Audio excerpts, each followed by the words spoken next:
আমার স্ত্রীকে আমি এইসব করতে দিব না।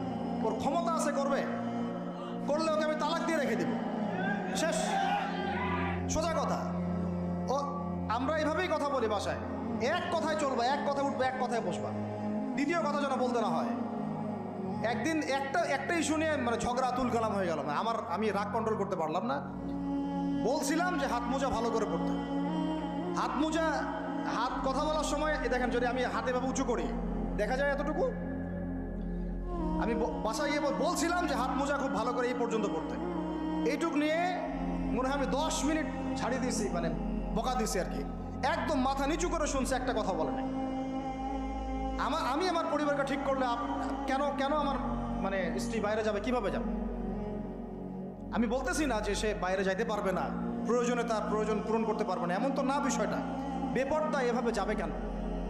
বেপরদায় ফিতনার মধ্যে কেন যাবে?